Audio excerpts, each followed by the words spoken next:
Pemirsa, masyarakat saat ini bisa menggunakan LRT Jakarta rute Pegangsaan 2 di Kelapa Gading menuju Velodrome di Jakarta Timur dengan tarif hanya Rp5.000. Namun tarif sebenarnya tanpa subsidi untuk rute sejauh 5,8 km ini adalah Rp160.000.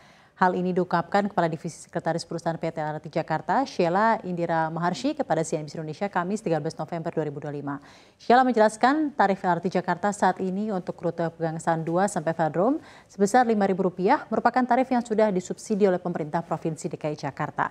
Adapun tarif real sebesar Rp160.000 sudah mencerminkan seluruh komponen biaya penyelenggaraan layanan.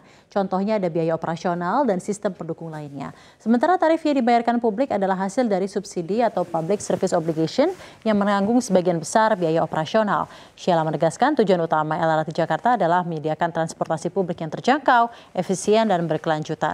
Pemerintah menanggung selisih antara tarif keekonomian dan tarif yang dibayar penumpang melalui skema subsidi.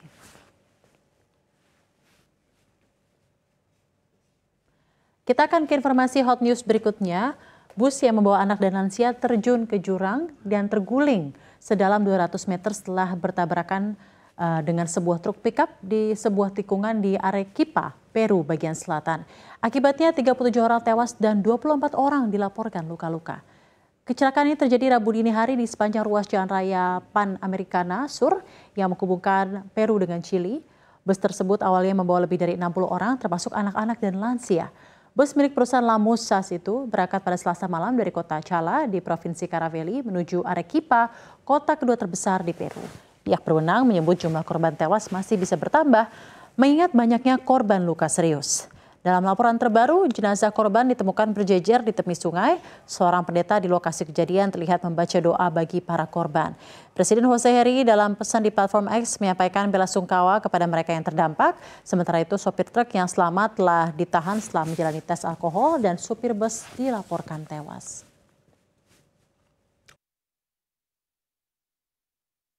Kita ke informasi selanjutnya, pemirsa. Airnav Indonesia memproyeksikan puncak arus penerbangan pada masa angkutan Natal 2025 dan Tahun Baru 2026 akan terjadi pada 19 sampai 20 Desember 2025 untuk arus mudik, serta 3 sampai 4 Januari 2026 untuk arus balik.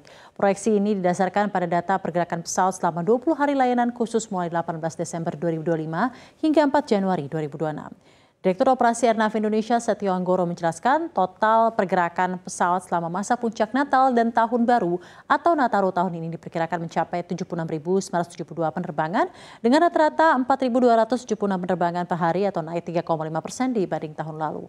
Setio menyebutkan proyeksi tersebut masih tergolong konservatif mengingat kondisi penerbangan domestik masih menghadapi tantangan dari segi ketersediaan armada maskapai.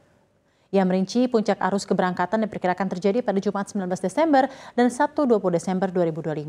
Dengan rata-rata pergerakan mencapai 4.922 dan 4.930 penerbangan per hari. Angka ini menjadi yang tertinggi selama periode angkutan Nataru 2025 sampai 2026.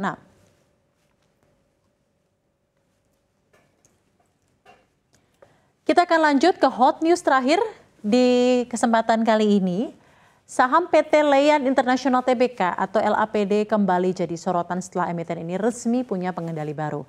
PT JSC Sinergi Mas menyelesaikan transaksi pengambil alihan saham pada 10 November 2025 dan menguasai sekitar 51% saham LAPD. Nilai transaksi mencapai Rp20,23 miliar dengan harga Rp10 per saham. JSC Sinergi Mas juga berencana melakukan penawaran tender wajib sesuai aturan POJK 9 2018. Perusahaan ini bergerak di bidang holding dan perdagangan bahan bakar dengan Said Muhammad Riyad sebagai komisaris dan Jamal Abdul Nasir Bamadaj sebagai direktur utama. Leyan sendiri pernah terancam delisting dari Bursa Efek Indonesia akibat suspensi saham yang terlalu lama. Sahamnya pernah terbang hingga 1.600% tahun ini, namun dalam sebulan terakhir anjlok hampir 40% ke level 202 per saham.